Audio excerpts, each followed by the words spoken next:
on the law that you have just received. However, do listen closely to their arguments. They are intended to aid you in understanding the case. Each side will have equal time, but the state is entitled to divide this time between an opening argument and a rebuttal argument after the defense has given its closing argument. Whether or not you take notes, you should rely on your memory of the evidence, and you should not be unduly influenced by the notes of other jurors. Notes are not entitled to any greater weight than each juror's memory of the evidence. Is the state ready to give its closing argument? Yes, sir. You may proceed.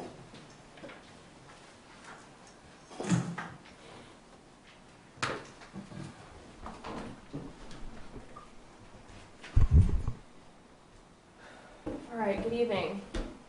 I know that it has been a long 2 days, but I was watching y'all were paying close attention, taking a lot of notes up until the very last second. And I cannot tell you how much that means to the state, and I know as well for the defense, so thank you. Sincerely, thank you. Just if we could get a little bit more attention from you, and then y'all can go back and deliberate. On January 3rd of 2019, this defendant made a series of choices. Choices that were not proportional to what was happening around him. An argument. An argument. How many times does one argue with their family members? How many times does it end up with one child shot? Starts in the kitchen. AJ and his mom are talking about olive oil. God forbid AJ uses this olive oil. Defendant inserts himself into the conversation. That is not heated. Everything is fine. He decides to get up from the living room and come into the kitchen. Why is he using our olive oil? That right there in itself should give you a good idea of who we're dealing with here. Why is he using our olive oil? Militia says he's not. It's not ours. That's his. He bought that. Here comes Lila. Kicks her, kicks at her. According to him, she was never even there. You hear her on the call, so I would submit to you she was. But here comes Lila. She hears AJ making the food. That's what dogs do normally. They hear you making up their food, they come running in the kitchen. Of course, AJ's response is, "What the fuck? Why are you kicking her? Why are you kicking at her? Why are you doing anything to her? Why are you even in here? Starting stuff, instigating stuff. Why? Nobody's bothering him. No one's talking to him. But here he is.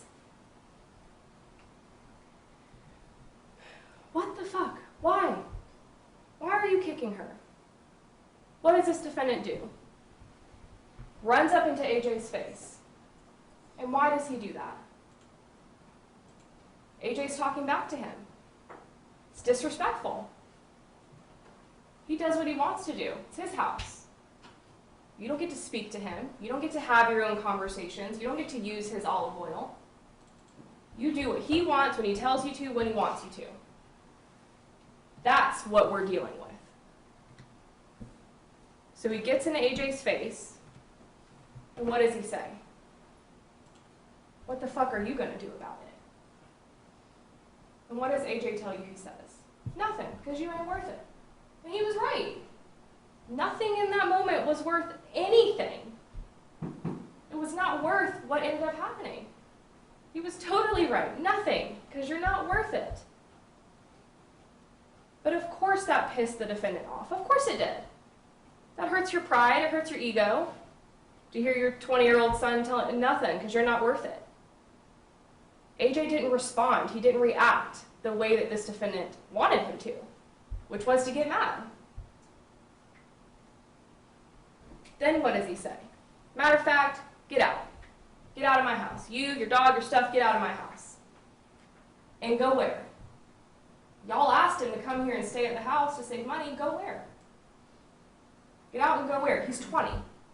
Y'all saw his room. It's like, get out and go where?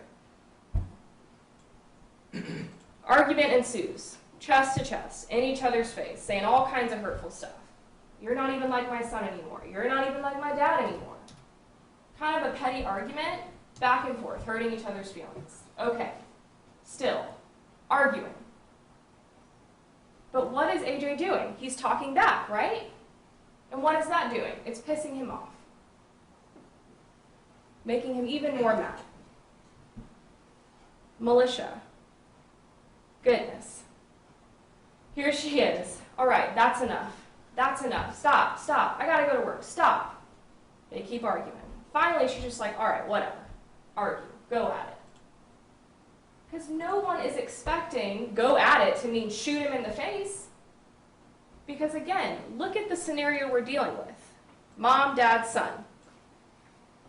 I think her saying to you that she said go at it, that right there indicates nothing in that moment was leading to ultimately what happened. It was an argument.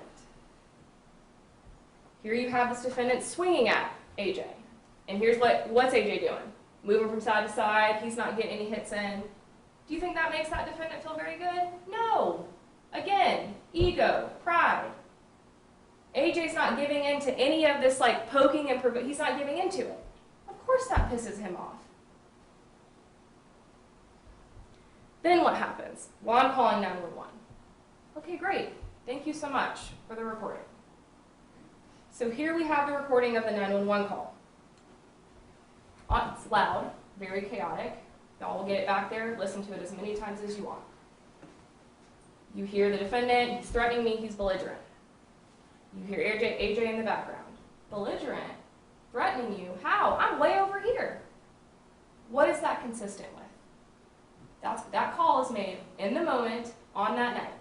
And you hear AJ saying, I'm way over here. How am I threatening you? How did I threaten you? You came up to me. You said fuck you to me. How am I threatening you?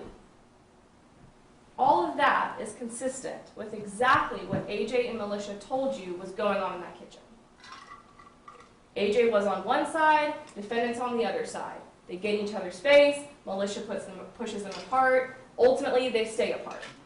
They keep arguing, but that's it. There are no threats. There's no belligerence. There's an argument between a father and a son, and his feelings are hurt, and his ego is hurt, and his pride is hurt, because his son is talking back to him, and his son is not feeding into the provocation that he's doing. And y'all, that may sound like a crazy way to then end up shooting your son. It is what it is. Sometimes we don't have the answers. What we have is the facts. What we have is the physical evidence. So then what happens?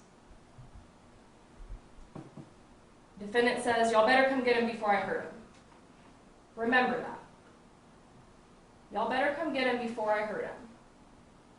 So he already has a thought in his mind at this point, he's going to hurt AJ. Now he doesn't say, I'm going to kill him or anything like that, but y'all better come get him before I hurt him. Why? Hurt him for what? Hurt him for what? We're not talking about a stranger, we're talking about your son. Whether y'all talked about all kinds of things under the rainbow or not, you lived in the same house. You grew up, he grew up with him. Y'all talked about enough. His girlfriend, his grades, whatever. Hurt him for what? Because of an argument? So what does AJ say? If you weren't my dad, if mom didn't love you, if Piffy didn't, starts naming off all these family members, right? Auntie Cheryl, I think his mom said he named off, all these people didn't love you, you'd be 6 feet under by now. You would not be in my life. And I asked AJ, I grilled him about that. Why did you say that? Let's break it down. Why did you say that? For what? Oh, well, he said he was going to hurt me. Again, you have this like petty back and forth argument. Then I asked him, all right, so why do you keep emphasizing the fact that you said, I told him if he wasn't my dad? Think about the scenario again. AJ is basically saying, if we were on the street and you ran up at my face like that and kicked my dog, of course it'd be a different situation. but you're my dad. That's the point of all of this, right? Is we're not dealing with strangers. We're not dealing with people on the street. We're dealing with a father and a son and a mom who's caught in between the two of them. If you weren't my dad, this is how this situation would be handled. But still, even with that in mind, did AJ ever lay a hand on him? Ever? No. He never even tried. And that pissed him off. Because he was trying, and AJ's sitting there moving back and forth, not getting any, he's not able to hit him at all, moving side to side, probably smiling about it, right? And that's pissing him off. Because AJ's not giving in to that provocation. So then what? They separate, they're still arguing back and forth, mom's sitting down in the chair, AJ's on one side, defendant's on the other, we still have him on 911, and he walks out of the kitchen.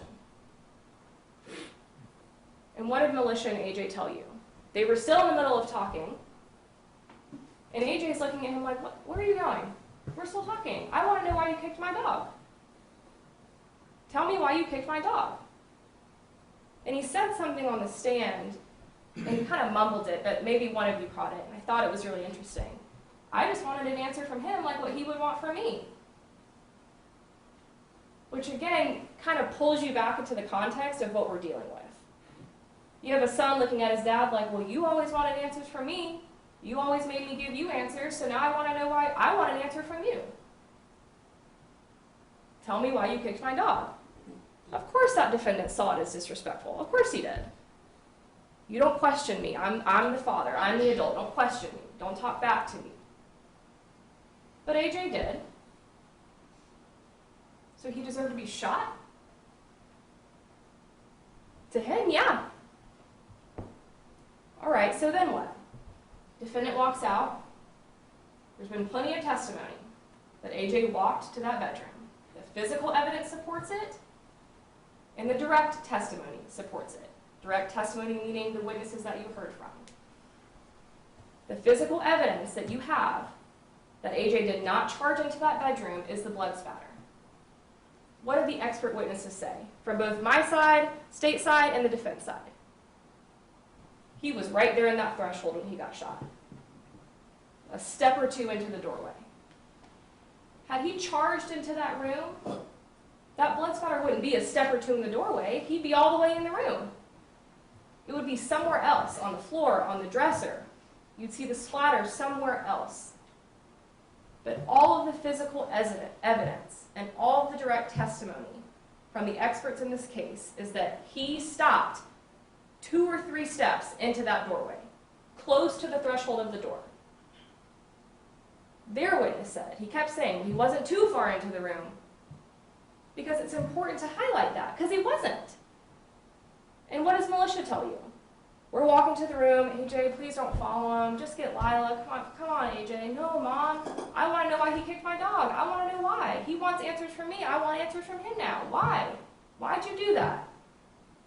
He's not yelling out threats. Come here, Dad, I'm going to kill you. No, that's not what we're dealing with.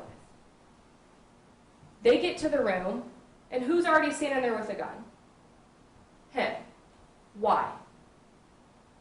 Ego. Pride, emotion. But nonetheless, it wasn't proportional, and it wasn't necessary. My goodness, it wasn't necessary.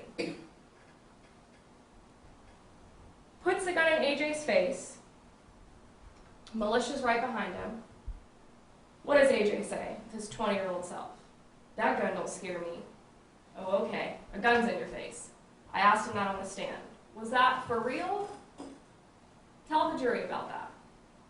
No, it was just a bluff. I didn't think he was going to shoot me. Of course you didn't think that. Who would have thought that? Militia told you the same thing. I asked her, when you saw him standing there with the gun, did you think he was about to shoot AJ? No. So, okay, fine. You pull the gun out to scare him. Right? All right, I'm going to scare you and you're going to go. You're going to get out. Or you're going to realize who's the boss around here. But then you pull the trigger. And that's what we're here for. You pull the trigger when he's standing still, doing nothing. Except what? Talking. Saying things you don't like, you don't want to hear, hurting your ego, hurting your pride, you see it as disrespectful. Fine, all those things are fine, but you don't shoot him. You weren't faced with great bodily harm or death. Then what does he do? AJ falls to the ground, grabs his mouth. On the ground, his arms are under him. This is why I was asking those questions.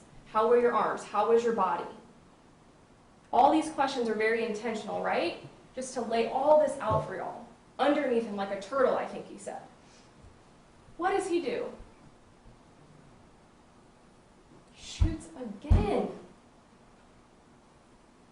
Again. At his son who is on the ground with his arms underneath him, bleeding, militia screaming. You can hear it in the call. Why are you shooting at him again?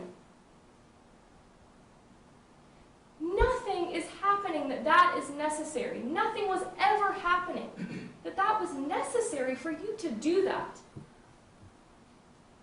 Except your pride and your ego got the best of him. But that is no excuse. None. And then for AJ, who is bleeding, gets up, jumps up, thinking, I think he said, I was thinking to myself, maybe God really don't got me. Once he kept hearing those shots. He was going to kill him. That's what that was. You don't shoot at somebody twice, especially when they're on the ground, and you know you've already hit him once. He's bleeding, screaming, you know you've hit him once. You shoot again. No reason for that. Then he goes to leave the room. Walking around the room like a chicken with his head cut off. He's in shock. His dad just shot him. Mom's screaming. Blood's coming down his face. His mouth is burning, I think he said. There's a door to get out that way. Can't go that way. It's going to take too long to get out of the house. I'm going to go out the bedroom door. What does he do when he does that? Points the gun at him again. And they were both very clear. He doesn't point it like at his head, but he points it out towards his direction and says, get the fuck out of my house. And that's why I asked him on the stand, or what? Or you're gonna kill him. And that is why we are here. You had an intention to kill him. You wanted him gone, no matter what that looked like.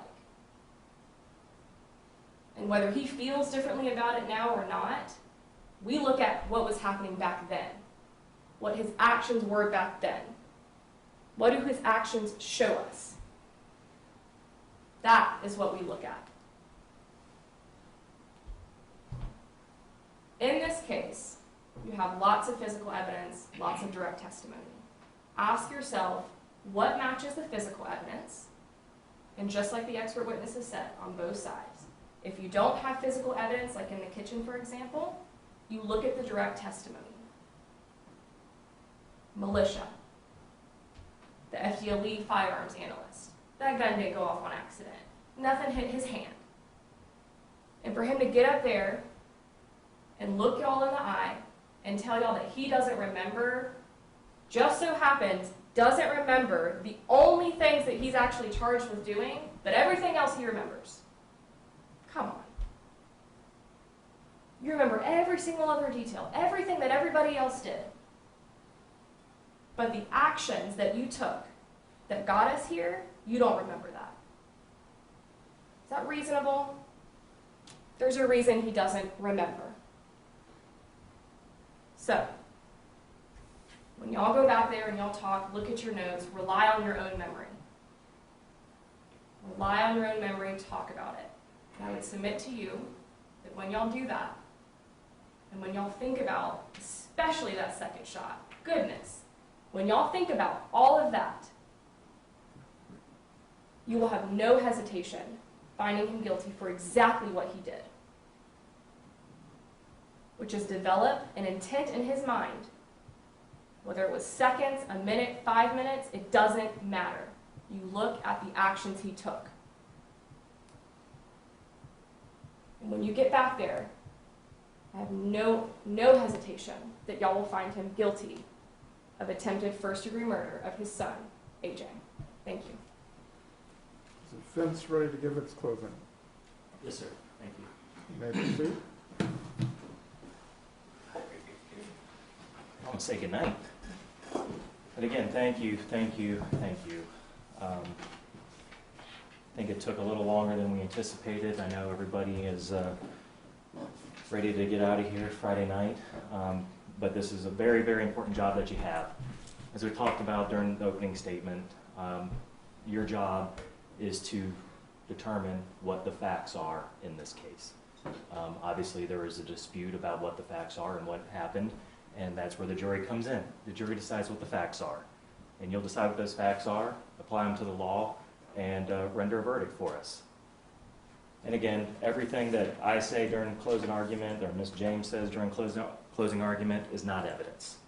So if she or I say something that I don't remember it that way, or use your own memory, use your own recollection, because there was a lot of information that has been put out here over the last couple of days.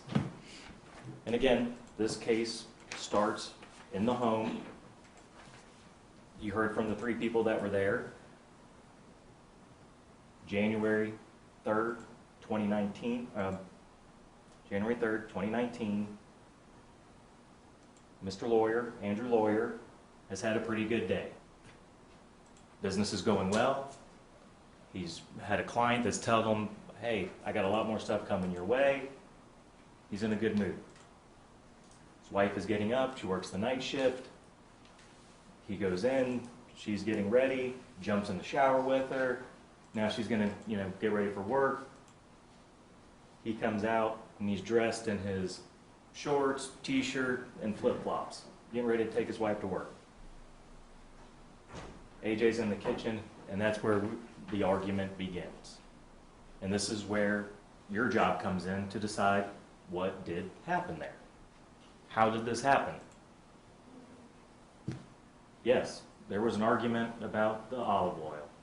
Was it the good olive oil? Was it AJ's olive oil? Was it Andrew's olive oil? I don't think that question has been answered during this trial. Except for Andrew says, no, that was my olive oil. That was the expensive olive oil that I bought for this special occasion. If you're going to use olive oil, buy your own.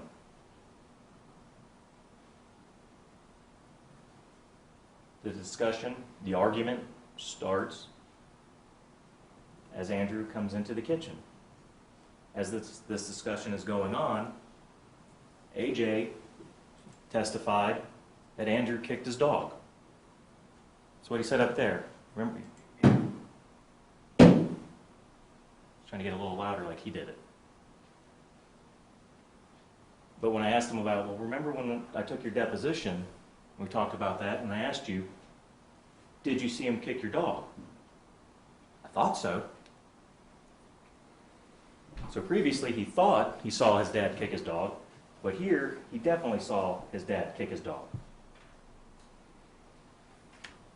Alicia, who's also in the kitchen, and also testified, I don't know if he made contact. He might have shooed at him, but I didn't see any contact being made. But the first sign of aggression is, AJ, what the fuck? Is that the way you're going to start a conversation if you want to have a civil discussion about something? What the fuck? That's not how it starts. That breeds aggression right there. Yeah, there was an argument. There was some physical stuff going on. And again, we weren't there. As we talked about, during jury selection, if you were, having to know what happened, to know completely 100%, we would have to have been there. And if we were there, we would have been testifying. But we weren't. So we have to rely on what we've been told by the people that were there, and you as the jury collectively will figure out what the facts are. And was the fact that, did he kick the dog? Did an argument ensue? Yes, I think we can all agree on that. How physical did it get? Then again, you're going to have to look at the testimony that you've heard. AJ and Militia wasn't that big of a deal. They were kind of circling each other, jawing at each other.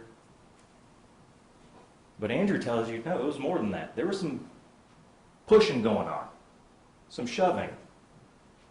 We showed you the picture in the kitchen where you see his shoes on opposite sides of the kitchen that he had to kick off to brace himself from what was happening. Then comes in, if you weren't my dad, if it wasn't for Mom, Pop, you would already have been 6 feet under. You already would have been 6 feet under. Now from previous stuff, remember, we've heard they didn't have a very good relationship. So something's been boiling under with AJ, the aggression. That's where it started with what the fuck. Now, Andrew, sensing what's going on, picks up the phone right there, calls 911. He's being belligerent. I want him out of my house. And you'll have it back there. You can listen to it again. And I encourage you to. Listen. It's not AJ in the background. Gee, Dad, let's just have a talk about it. No, listen, you heard it. It's loud. Lots of commotion going on. Listen to Andrew's voice. Listen to Andrew's voice. Can you hear the fear in his voice?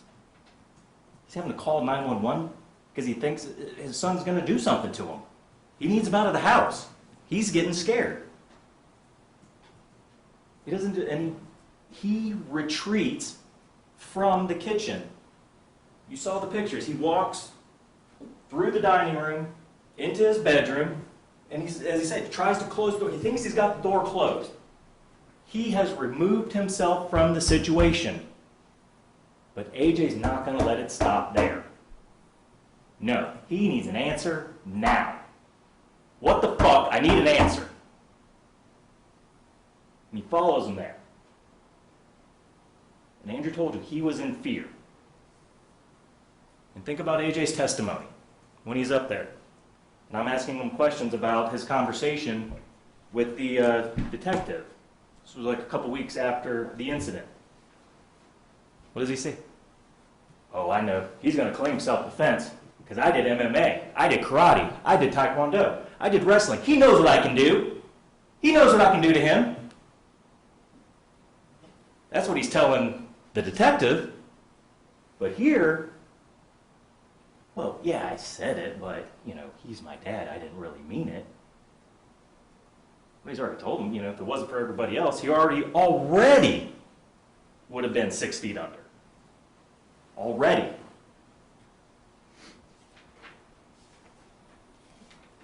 And you hear Andrew on the 911 call. Get out of my house. Get out of my house. Get out of my house. Listen to his voice. You heard him up there. Listen to it there. Listen to the inflection. Listen to the shakiness of it.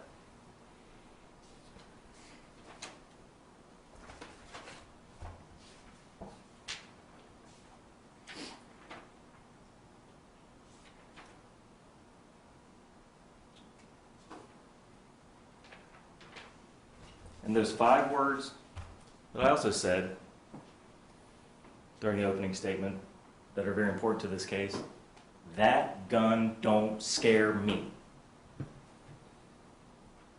Yeah, it's easy to sit up here and say it's a bluff, but Andrew has already retreated. He's called 911. He's retreated to his bedroom. He's trying to remove himself from the situation. He's trying to get help there to get him out of the house. I mean, I guess the state believes he should have somehow run out down the street and kept going.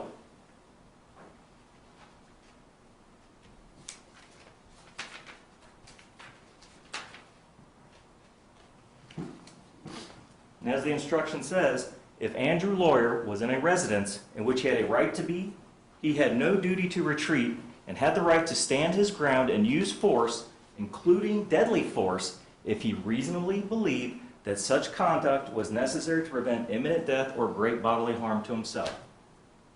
He told you right there, I was in fear of great bodily harm. He had no duty to retreat, but he did. He took it a step further. He broke it off, he left that kitchen, walked through the dining room, across the hallway, into his bedroom, tried to close the door.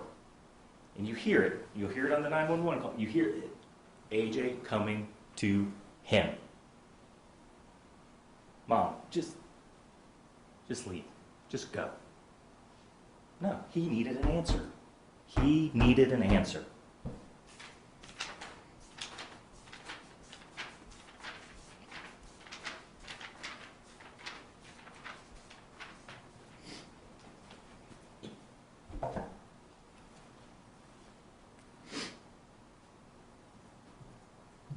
You heard from Roy Bedard, use of force expert, talking about the gunshots. He gave you 3 reasons for accidental firings. One of them being the clutch reflex. You squeeze one hand, you might squeeze the other. So was there movement by AJ towards Andrew in that bedroom? Or was it Andrew putting his hand up? Depends on which time he's talking. Because there's been 2 different stories about that. So if he reaches in and tries to grab, and Andrew, yes, that could be an accidental firing. You heard it from Mr. Bedard. He also talks about he teaches people to create distance to have time to make decisions. That's what he was getting away. He made the decision to leave the argument. He was creating distance. AJ was closing the distance.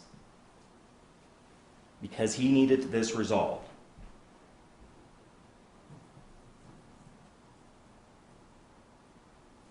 Mr. Bedard also said during these stressful situations, accidental shots can happen. And it's not uncommon to have no recollection of it in these stressful situations. He also talked about the trigger pull weight was normal, in the normal range, hadn't been modified. So it wasn't like you had to, no, it was a normal trigger pull.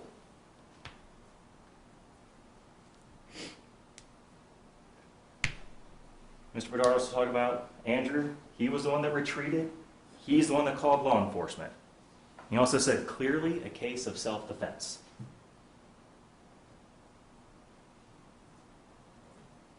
Prior police officer who has trained other police officers, other people on use of force. He reviewed the information in this case, and he's telling you clearly a case of self-defense.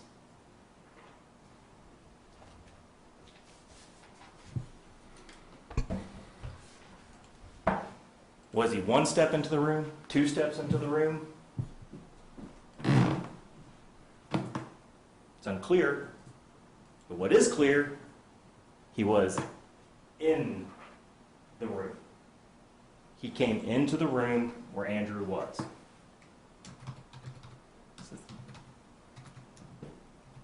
Should have already been 6 feet under. He knows what I can do. MMA, karate, taekwondo. That's why he's going to claim self-defense, because he knows what I can do. I'm not that little boy anymore.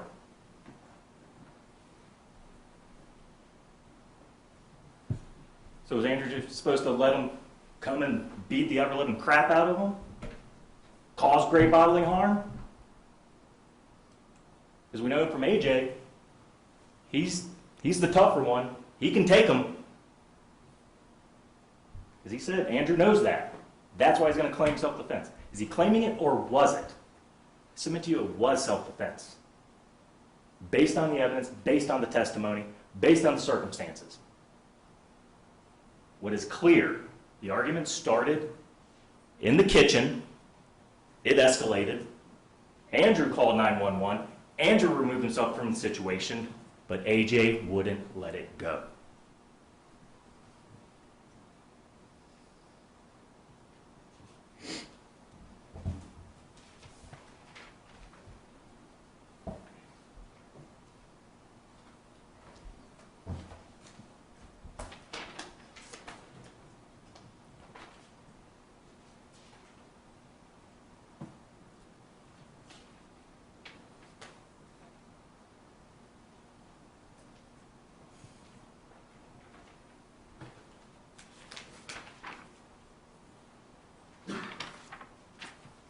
Now, the state wants you to believe that it's not even comprehensible that Andrew might not remember exactly how the trigger was pulled or what happened.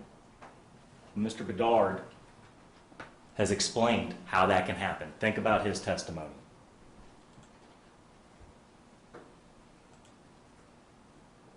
Just like with Militia,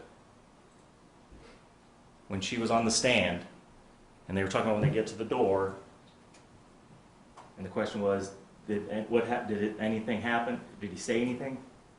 Not a word. She said, hey, not a word. Well, we hear it right there in the 911 call.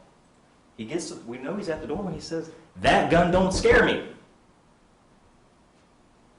That gun don't scare me. Andrew was trying to protect himself from great bodily harm.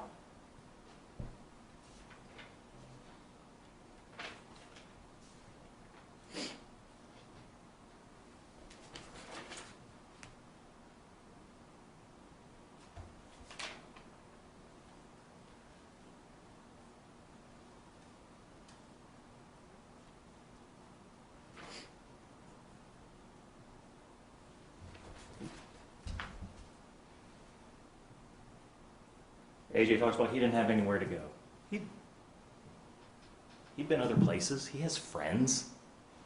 He's 20 years old. He can find a place to go even for the night to cool off. But no, he had to keep it going. He had to keep it going.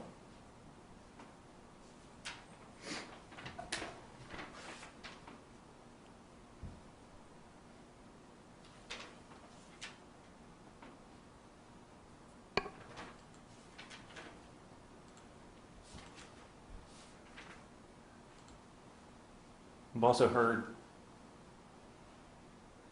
through the testimony that we want to talk about memory. This was a traumatic event for AJ as well. He could have had a concussion. He was given lots of medications. And it was a traumatic event. Sometimes you don't remember all the details.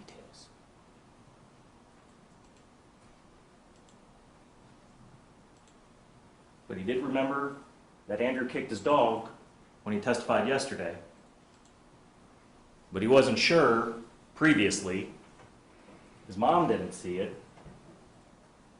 But that's why he is bringing the aggression for something he perceived. We don't know if it was true. He doesn't know.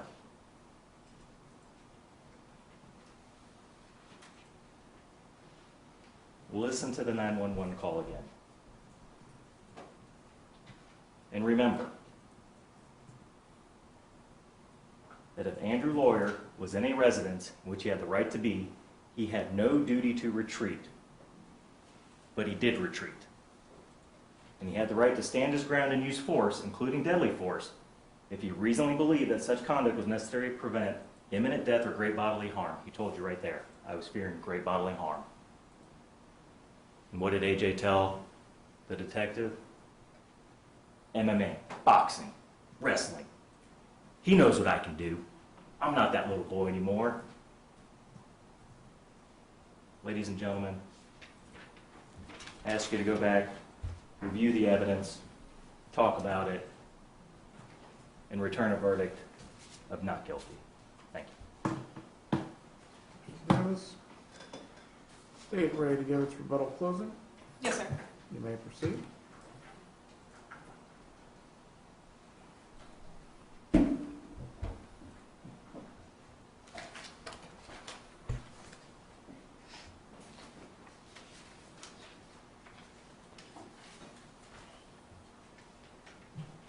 I have got to talk about this concussion situation. I was going to leave it. I have got to talk about it.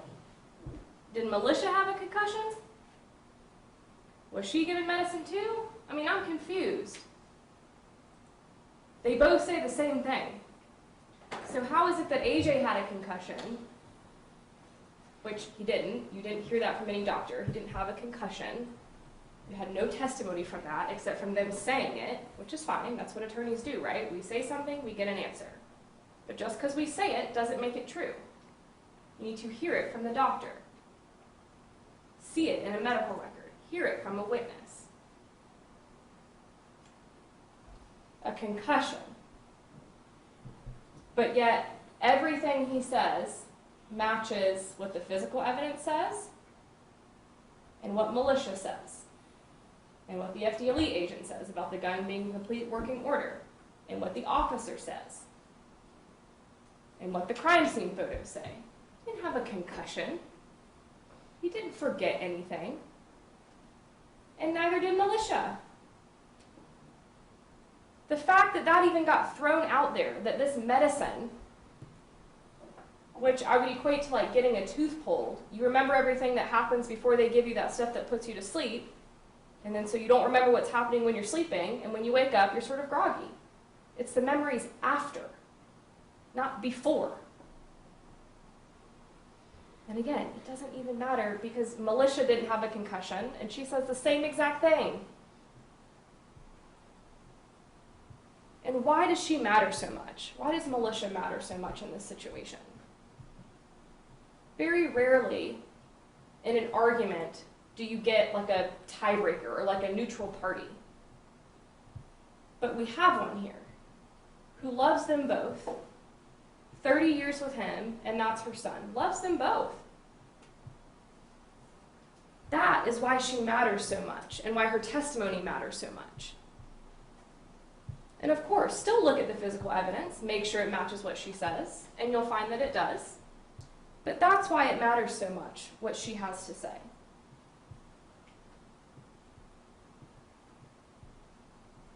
Notice how the defense in their closing argument never said anything about the second shot.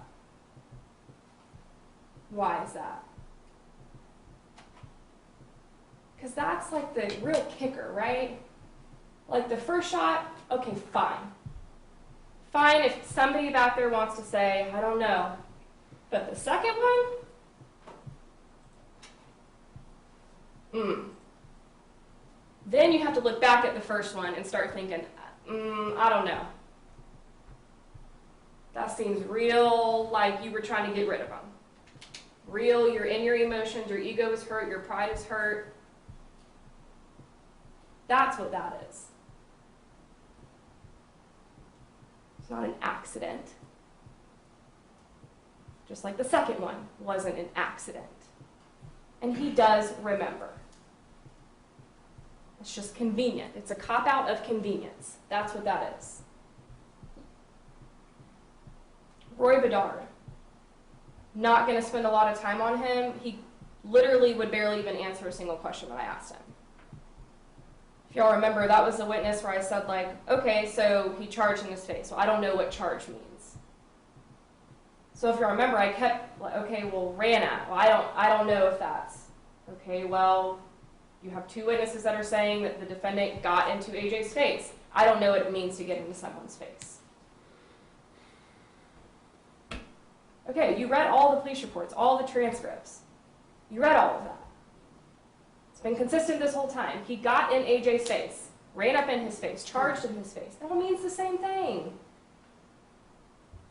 Then everything else was, I don't recall that. I don't recall reading that. I'm not sure about that. I wouldn't say that. Who else did that? He did. When it was convenient for him, I don't recall. I don't remember. I just don't remember that. Only when it was convenient, though. Everything else, they can remember, they can answer. I asked Roy Bedard, the defense keeps bringing up, well, the defendant called 911, that must mean something. No, it doesn't. That don't mean nothing. It doesn't mean anything. He called because he knew what he was about to do. I asked Roy Bedard on the stand, have you heard of any cases where someone calls 911 not because they're scared, not because of self-defense, but because they know what they're about to do? Oh, no, I haven't heard of any. So I named one for him. Oh, well, I don't know the facts of that. Oh, okay. Okay. He didn't call 911 because he was scared. He called 911 because he knows how this goes. You heard him on the stand. He knows how this goes. He knows what's going to happen. He knows what the investigators are going to look for. He knows. Don't be fooled by that. He did not go into his bedroom to retreat. He went into his bedroom to get his gun. And how do we know that? As soon as AJ and Militia get to that door, he's already walking up with the gun. Regardless, I would submit to you that regardless of what they did in terms of walking to the bedroom or just staying in the kitchen, that gun was going to get introduced. He was bringing out the gun. That was happening.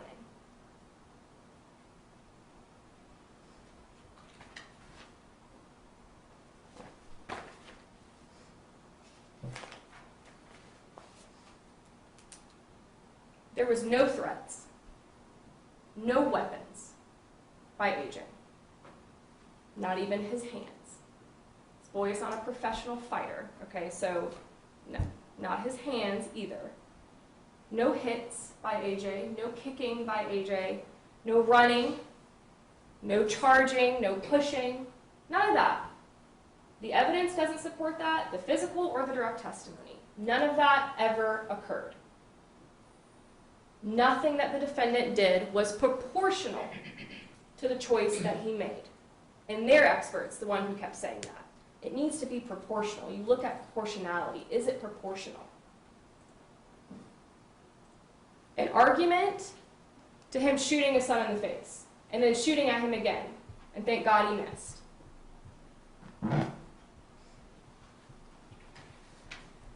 The injuries that AJ had, I don't think we really need to get into how that would constitute great bodily harm. And you'll see it in the jury instructions, how great bodily harm is explained several times. But his teeth coming out, the mandible being severely broken, 9 to 10 surgeries, could have stopped breathing because of his tongue swelling up, which obviously would mean that he would die. Several witnesses described this as a severe injury, life-threatening, several times throughout their testimony. The feeding tube, the scars that he has, all of that would constitute great bodily harm individually. And then when you look at it as a whole, it's most definitely great bodily harm. So when you get to those definitions in your jury instructions, that's why I brought that up, was to just make sure that was covered. Some of the premeditation, I just want to point out a couple things about that. I would ask that y'all start in the kitchen and work your way through each step that he took and each thing that he said, okay? And then do that way. And I would submit to you that it's sort of like a snowball, right? Like it's not just one time where he's like, all right, I'm going to kill him. I'm not arguing that to you. I think it was progressive. And I think it was AJ talking back, being disrespectful, not manning up to him, not honoring thy father. And then Militia stepping in and sort of having AJ's back in a sense by saying, like, it's not your olive oil, it's his olive oil. He doesn't want to be talked back to. He doesn't want to feel disrespected. He wants to feel like the man, the boss, the one in control. And he didn't feel like that. But what he did, how he reacted, was not proportional.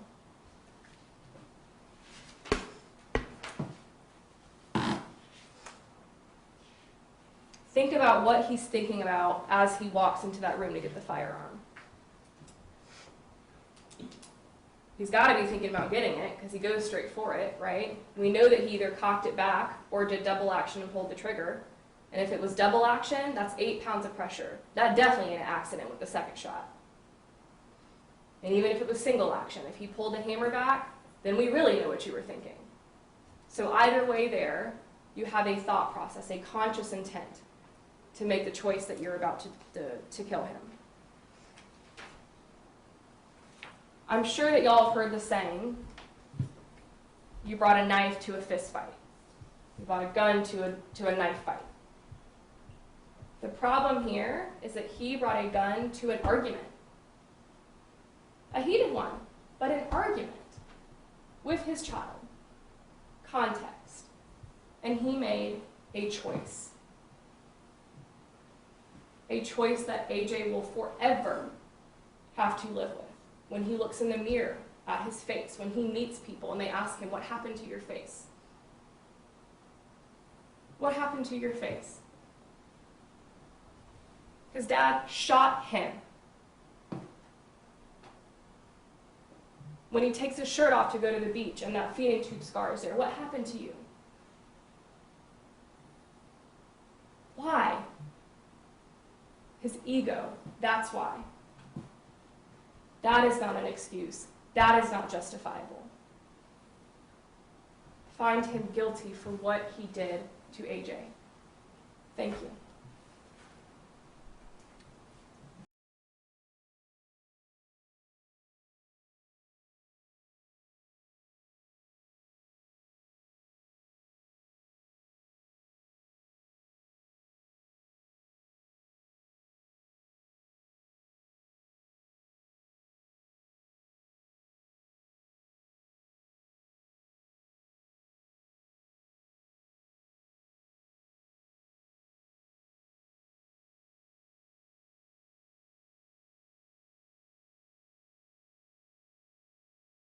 Are we back in session?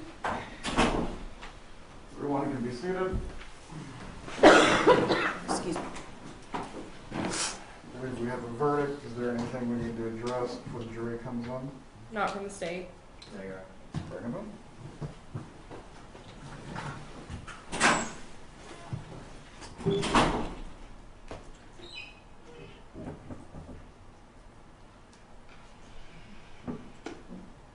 When the verdict is published, no matter what the verdict is, I do not want any outbursts from the gallery. Everyone needs to remain composed and respect what the jury has decided.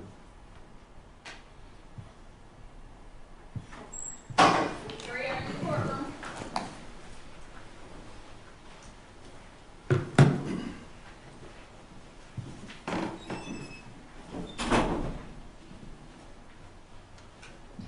Everyone can be seated.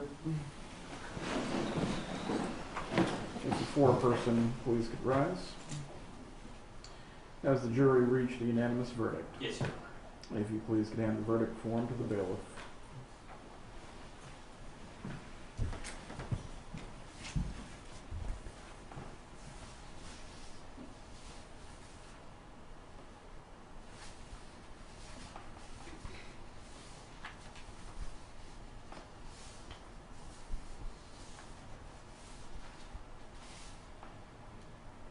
I have reviewed the verdict form, and it is in its proper order. Mr. Lawyer, if you please could rise with your counsel. The clerk could please publish the verdict. Yes, sir. In the state of Florida versus Andrew Lawyer II, case number 2019 CF 43, we, the jury, find as follows as to count one of the information. The defendant is guilty of the lesser included offense of attempted second-degree murder.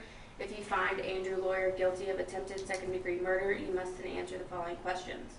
Did the state prove beyond a reasonable doubt that while committing attempted second-degree murder, Andrew Lawyer carried, displayed, or used a firearm? Yes. Did the state prove beyond a reasonable doubt that while committing attempted second-degree murder, Andrew Lawyer actually possessed a firearm? Yes. Did the state prove beyond a reasonable doubt that while committing attempted second-degree murder, Andrew Lawyer discharged a firearm? Yes. Did the state prove beyond a reasonable doubt that while committing attempted second-degree murder, Andrew Lawyer actually possessed and discharged a firearm and in doing so caused great bodily harm? Yes.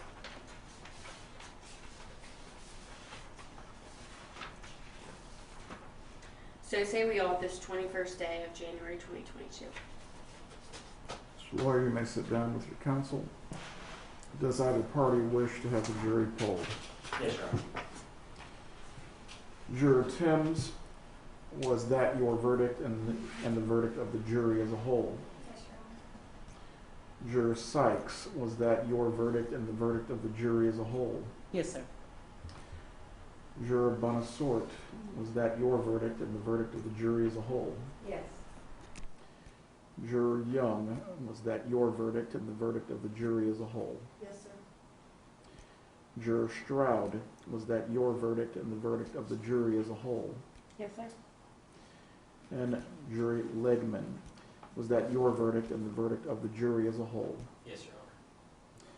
Members of the jury, I thank you for your attention during this 3-day trial at this point, and giving very careful attention to your job and performing your role. We have had the right to a jury trial for the last 200 years in this country. We would not be able to have these trials without citizens such as yourselves who are willing to come in and serve and perform that duty. With that, we give you our great thanks and have a good morning. Bye-bye.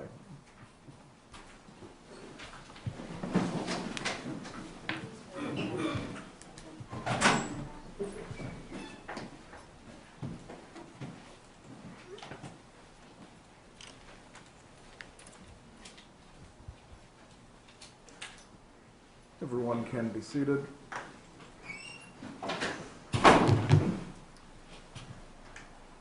Mr. Lawyer, with the jury having found you guilty of attempted second-degree murder, I am going to adjudicate you guilty of attempted second-degree murder as well. You will be taken into custody at this time.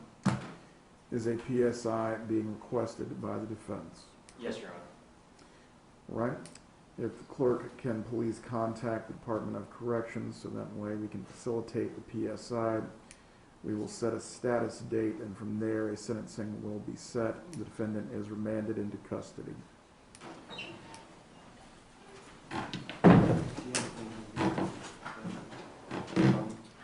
We are in recess.